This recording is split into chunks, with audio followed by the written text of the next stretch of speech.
Who would have thought? The pioneer of AI, booted from his own company, tells you no position is 100% safe, whether in business or in politics. Just ask the junta in Myanmar. In 2021, they toppled the democratically elected government. And since then, they've been invincible, crushing dissent, jailing the opposition and driving out insurgents. But maybe not for long. Because Myanmar's junta is facing an all-out civil war. It's like the Avengers of resistance. There are multiple ethnic insurgent armies, pro-democracy activists and anti-junta politicians. All of them have banded together. They're taking the fight to the military regime. This weekend saw some of the most violent clashes in Myanmar. The insurgents say the army is dropping gas bombs on them, basically chemical weapons. Now, there is no proof to back this claim, but it's clear that the junta is spooked. Let me show you why. The fighting broke out late last month. It began in the northeastern state of Shan, but since then it has spread to the Chin state in the west and the Kaya state in the east and the Rakhine state also in the west. And the progress has been stunning. Entire military units have surrendered without a fight. Some reports say 50% of Myanmar is under rebel control. If true, that's a massive victory. But this success has come at a cost. That of civilians. Around 26,000 people have been displaced in the Rakhine state alone. Many have also fled to India. My house was completely burnt down and was damaged. We've lost everything, but we want to go back to the village and construct a new house. We have to fear this bombing. The peoples are running in the rivers, in the border. Yes, we have to fear, and this bomb is coming Sunday afternoon about 5:30 p.m.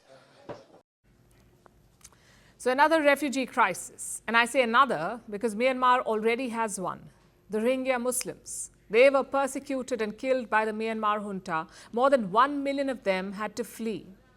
Today, they are a people without a state. Bangladesh hosts around 900,000 of them, the Rohingyas. Pakistan, 350,000. Saudi Arabia, 200,000. India, 40,000. The UAE, 10,000. And Southeast Asia, around 150,000, out of which Malaysia is the largest host. Does the global community have a plan for the Rohingya? Not from the looks of it. Most of them stay in shelters or camps. Living conditions are horrible. Opportunities are few. And their future is bleak. So what do the refugees do? Many of them try to flee elsewhere. On Sunday, 500 Rohingya tried to land in Indonesia's Aceh province. It was the 5th such attempt in 1 week.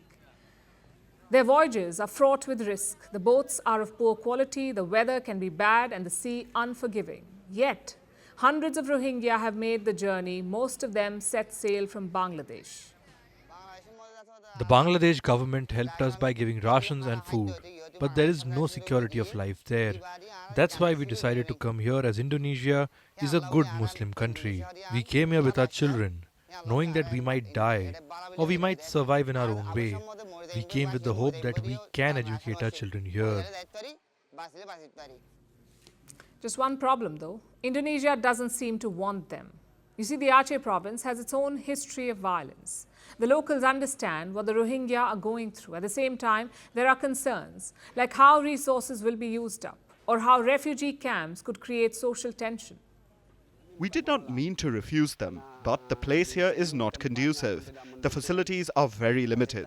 The community is hesitant to accept them because it's likely that the refugees will stay here for a long time, and the community is unable to provide logistics. And that's the issue everywhere, the logistics, the resources, and of course, the sentiments. Even India grappled with the same issues. Last year, there was talk of India deporting the Rohingya back to Myanmar. It triggered a lot of backlash. So in the end, the proposal was shelved.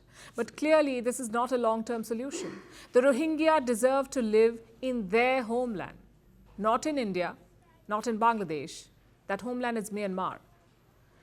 But what have Muslim nations done to achieve that?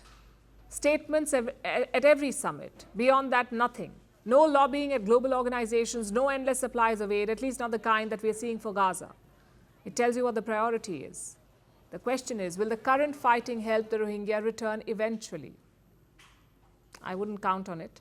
Myanmar's last democratically elected leader was Aung San Suu Kyi, and she defended the Rohingya genocide at an international court. So don't hope for much.